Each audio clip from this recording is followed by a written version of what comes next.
Ang sabi ng Panginoong Jesus, pag malapit na siyang bumalik, magkakagutom, magkakasalot, lilindol.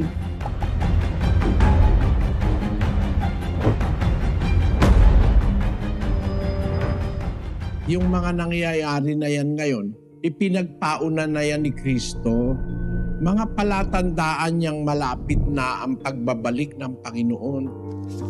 Ang sabi sa Biblia, nung itanong ng mga alagad, kailan ka bababalik? Ang sagot ng Panginoon Kristo, 24:4. At sumagot si Jesus at sinabi sa kanila, "Mangag-ingat kayo na huwag kayong mailigaw ninuman, sapagkat marami ang magsisiparito sa aking pangalan na mangagsasabi, Ako ang Kristo, at ililigaw ang marami. At mga kakarinig kayo ng mga digmaan at mga alingaw-ngaw ng mga digmaan. Ingatan ninyo na huwag kayong magulumihanan, sapagkat kinakailangang ito'y mangyari, datapwat hindi pa ang wakas.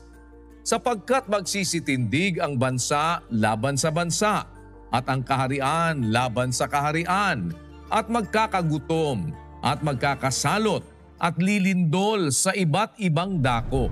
Ang sabi ng Panginoong Jesus, pag malapit na siyang bumalik, magkakagutom, magkakasalot, lilindol. Salot na inilagay dito, yung talagang exact word sa Greek ng salot, yung loimos, a plague.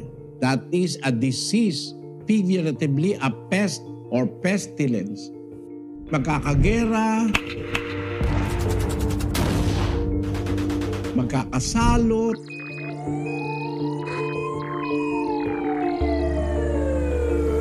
magkakagutom,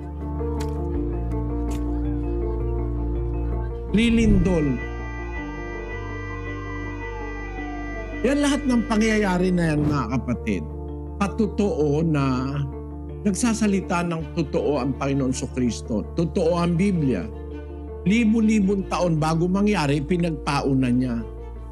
Kasi nung panahon ni Kristo, no, di mo naman iisipin na nung panahon na yun, magkakagutom ang tao.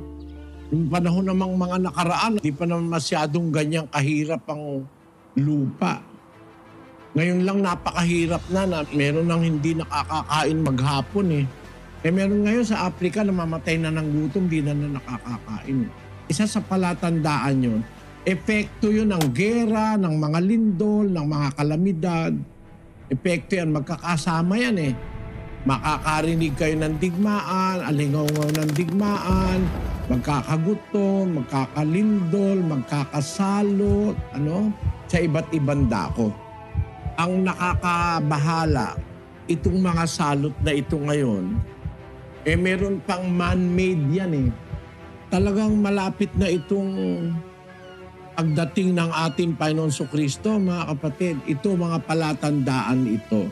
Ano raw ba ang dapat nating ihanda? Basahin natin ang 2 Pedro, Kapitulo 3, 10 at 11. Datapwat darating ang araw ng Panginoon na gaya ng magnanakaw, na ang sangkalangitan sa araw na iyan ay mapaparam na kasabay ng malaking ugong, at ang mga bagay sa langit ay mapupugnaw sa matinding init, at ang lupa at ang mga gawang nasa lupa ay pawang masusunog. Yamang ang lahat ng mga bagay na ito ay mapupugnaw ng ganito. Ano ngang anyo ng mga pagkatao ang nararapat sa inyo sa banal na pamumuhay at pagkamaawain? Ang sabi ng salita ng Diyos na sinulat ni Pedro, dapat ang ihahanda natin, kapatid, hindi shelter. Yung iba naghahanda ng mga underground shelter eh. Marami sa Amerika niyan. Sa Singapore meron eh. Marami akong nakita. Bawat bahay doon may mga shelter na, bomb shelter eh. Pero hindi yan ang makakaprotekta sa atin. Ang sabi ng Panginoong Jesus, magitan ng mga apostol, maghahanda tayo ng banal na pamumuhay at pagkamaawain. Let us live a holy life and a life with compassion.